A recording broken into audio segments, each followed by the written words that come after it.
السلام علیکم ورحمۃ اللہ وبرکاتہ۔ بہت خوشی اور مسرت ہے اور مبارکباد دینے کے لائق ہیں ہمارے مولانا ضیاء الدین صاحب، عرفان بھائی، حاجی عبدالحمید صاحب، ہمارے ظہیر بھائی وغیرہ، جنہوں نے پوسٹر پہ جو پیام انسانیت کا موضوع دیا، پیام انسانیت، تو اس کا صحیح روپ بنا کر کے دکھا دیا بھلورا کے اس جلسے کے اندر۔ اتنا اچھا لگا، یہ برادران وطن اپنے معزز بھائیوں کو عزت دینا اور ان کے گلے میں ہار ڈالنا اور ان کو شال دینا، یہ اتنا اچھا لگا کہ جیسے ہمیں یہ لگا کہ صحیح روپ جلسے کو دے دیا گیا پیام انسانیت کا۔ بہت خوش ہوئی ہے، اللہ تعالیٰ قبول فرمائے، اس اتحاد کو ہمیشہ ہمیشہ کے لیے قائم دائم فرمائے، اس پہ کسی کی نظر نہ لگنے پائے، پیار و محبت جیسے قائم ہوا ہے اللہ تعالیٰ قائم دائم فرمائے، آمین۔ الحمدللہ نحمده ونستعینه ونستغفره ونؤمن به ونتوکل علیہ ونعوذ باللہ من شرور انفسنا ومن سیئات اعمالنا، من يهده الله فلا مضل له ومن يضلل فلا هادي له، ونشهد ان لا اله الا الله وحده لا شريك له، ونشهد ان سيدنا ونبينا وشفيعنا وحبيبنا ومولانا محمدا عبده ورسوله، اما بعد فاعوذ بالله من الشيطان الرجيم، بسم الله الرحمن الرحيم، یا ایھا الذین آمنوا آمنوا صدق اللہ العظیم۔ میرے عزیزوں، میرے بزرگوں، ہماری عزیز ماں و بہنوں، قرآن پاک کی یہ مختصر سی آیت، کتنے حرف ہیں اس کے اندر؟ 3 حرف، یا ایھا الذین آمنوا آمنوا۔ قرآن پاک کا ایک ایک حرف، ایک ایک آیت قرآن پاک کی اعجاز سے بھری ہوئی ہے، ایک ایک لفظ اس کا اعجاز سے بھرا ہوا ہے، کوئی اس کے مرتبے اور مقام تک پہنچ نہیں سکتا۔ یہ 3 حرف کی آیت میں نے پڑھی ہے، ذرا ترجمہ سنو۔ تو جب میں طالب علم تھا تو میں نے جب اس کا ترجمہ سنا تو میں نے کہا یار اس کے کیا مطلب، یہ تو ایک مہمل لفظ ہے، یا ایھا الذین آمنوا آمنوا۔ ترجمہ سنو، اے وہ لوگوں جو ایمان لائے ہو ایمان لے آؤ۔ تو ہم نے کہا اس کا کیا مطلب؟ اے وہ لوگوں جو بیٹھے ہو بیٹھ جاؤ، اے وہ لوگوں جو کھا چکے ہو کھا لو۔ تو اللہ تو قرآن میں ایسا لفظ نہیں بولے گا یا ایھا الذین آمنوا آمنوا، اے وہ لوگوں جو ایمان لائے ہو ایمان لاؤ۔ اپنی طالب علم کے زمانے میں نے سنا، جب میں نے اپنے استاد سے اس کی تفسیر سنی، یا ایھا الذین آمنوا آمنوا کی جب تفسیر سنی تو میں بہت دیر تک تفسیر سن کر کے جھومتا رہا، واہ، ان 3 حرف کے اندر بھی اللہ نے کتنا اعجاز بھر دیا۔ اس بات کو سمجھنے کے لیے، اللہ کے اس پیغام کو سمجھنے کے لیے، اے وہ لوگوں جو ایمان لائے ہو ایمان لے آؤ، اللہ اس میں کہنا کیا چاہتے ہیں؟ ایک مثال کے طور پہ سمجھ لو آپ، پہلے ایک مثال سن لو۔ ایک آدمی ہے، اس نے حج نہیں کیا، لیکن اپنے دروازے پر اس نے بورڈ لگا رکھا ہے حاجی خلیل احمد، بورڈ لگا رکھا ہے، سارے محلے والے جانتے ہیں کہ اس نے حج نہیں کیا، بستی والے جانتے ہیں حج نہیں کیا، لیکن بورڈ رکھا ہے، اسے لکھا رکھا ہے حاجی خلیل احمد۔ ایک مرتبہ سرپنچ کی میٹنگ لگی تھی، ادھیک صاحب بیٹھے تھے، لوگ آتے گئے، وہ خلیل صاحب بھی جب آنے لگے تو جو سرپنچ تھا، میٹنگ کا جو ادھیک تھا، اس نے کہا آئیے حاجی خلیل احمد صاحب، آئیے حاجی خلیل احمد صاحب۔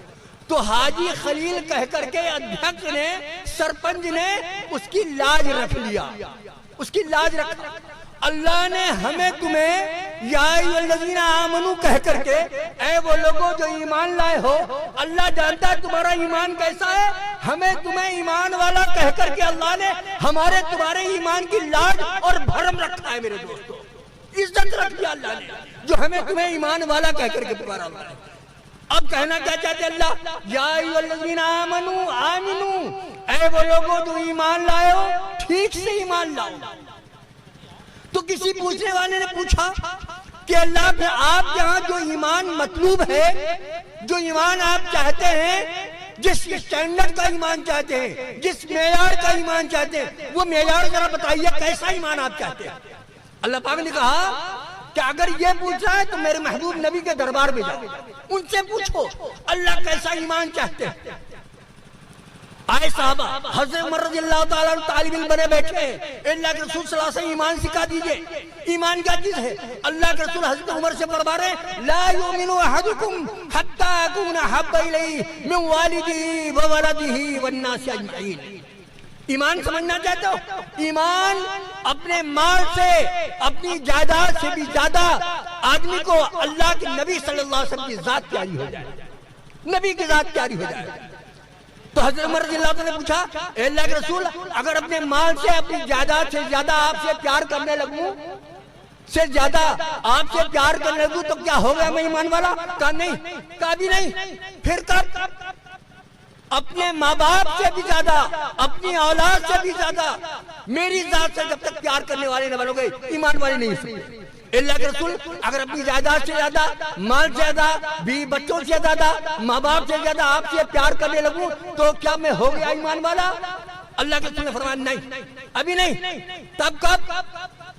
کہا جب تک اپنی جان سے بھی زیادہ مجھ سے پیار نہ کرنے لگو، ماں باپ سے بھی زیادہ، اولاد سے بھی زیادہ، بیوی بچوں بھی زیادہ، مال و جائیداد سے بھی زیادہ، حتیٰ کہ اپنی جان سے بھی زیادہ مجھ سے جب تک پیار نہ کرنے لگو تب تک تم ایمان والے نہیں ہو سکتے۔ ہے کوئی اس معیار کا ایمان والا؟ بتاؤ۔ تو کسی پوچھنے والے نے پوچھا کہ ذرا بتائیے ہے کوئی اس طرح اس معیار کا ایمان والا؟ اللہ نے کہا میرے محبوب نبی کے صحابہ کو دیکھو، ہر صحابی حضور پاک صلی اللہ علیہ وسلم کے اپنے مال سے بھی زیادہ، اپنی اولاد سے زیادہ، حتیٰ کہ اپنی جان سے بھی زیادہ حضور پاک صلی اللہ علیہ وسلم زیادہ پیار کرنے والا۔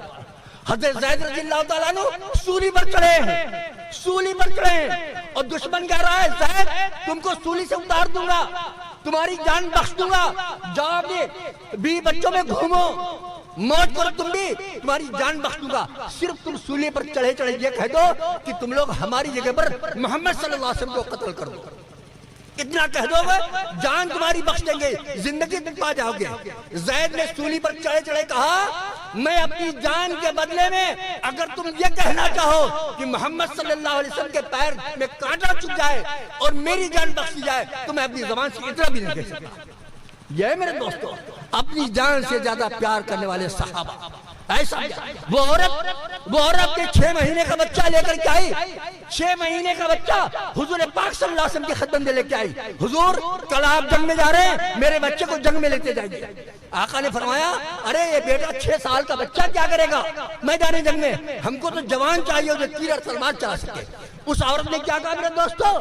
سنو، اس صحابی عورت کی مثال اس نے تقریر کرانے کے لیے نہیں کہا تھا، اس نے جلسوں میں بیان کرنے کے لیے نہیں کہا تھا، سچ مچ وہ لے کر کے آئی تھی۔ کہنے لگی اللہ کے رسول اپنی 6 مہینے کے بچے کو اس لیے لائی ہوں، جانتی ہوئے تیر تلوار نہیں چلا پائے گا، لیکن جب کل دشمن آپ کے میدان جنگ میں آپ کے اوپر کوئی تلوار چلا دے تو میرے بچے کو آگے کر دینا، میرے بچے کو آگے کر دینا، میرے بچے کو ڈھال بنا دینا، میرا بچہ کر جائے مر جائے لیکن آپ کے اوپر کوئی آنچ نہ جائے۔ ایسا چاہنے والے صحابہ تھے میرے دوستوں۔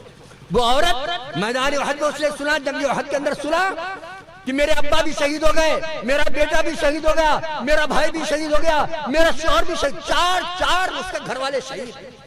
مدینے سے باہر نکلی، قافلہ آ رہا تھا، میدان احد سے آ رہا تھا، اور بے تابانہ وہ پوچھ رہی تھی کہ بتاؤ حضور پاک صلی اللہ علیہ وسلم کیسے؟ لوگوں نے کہا حضور تو آ رہے ہیں، تمہارے شوہر شہید ہو گئے، انا للہ، حضور کیسے؟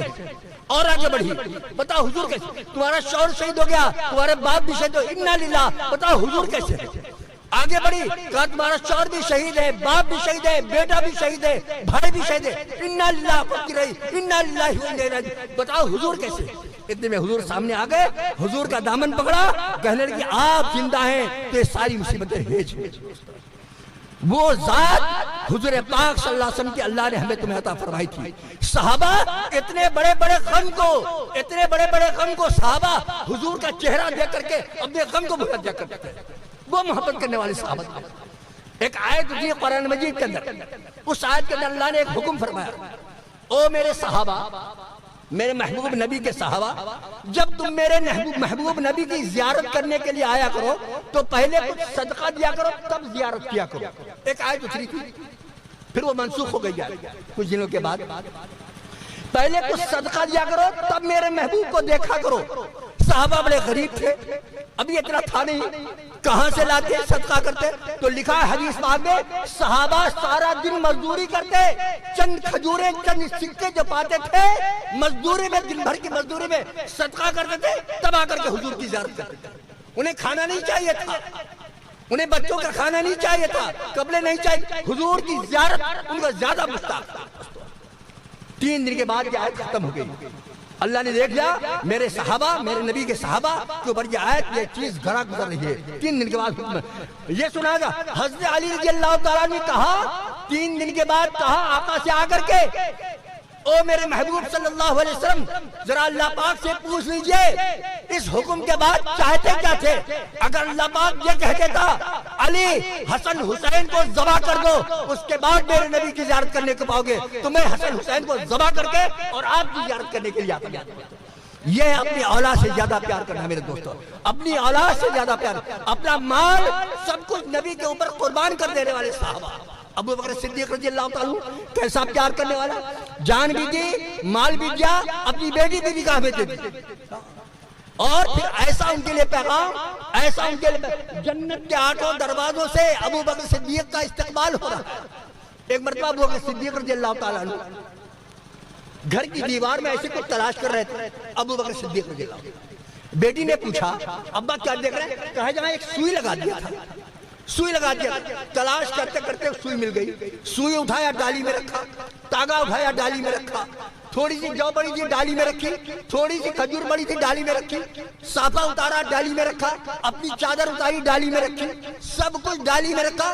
جو تہبند پہنے تھے اس کی جگہ پر کمبل کے ٹکڑے ببل کے کانٹوں سے سلا، سوئی تاگا تو ڈالی میں رکھ چکے تھے۔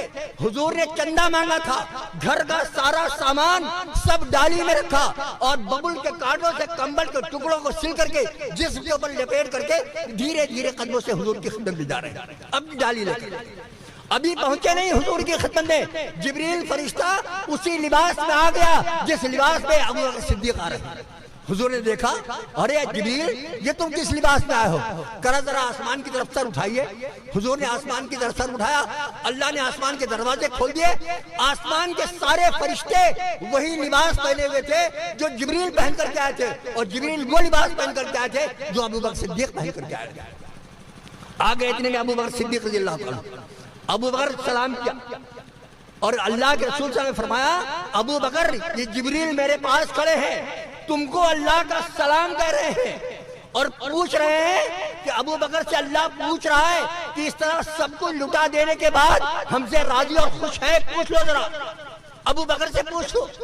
ابو بکر رو پڑے، چیخ پڑے، ہاں ہم اس حال میں بھی اللہ سے راضی ہیں۔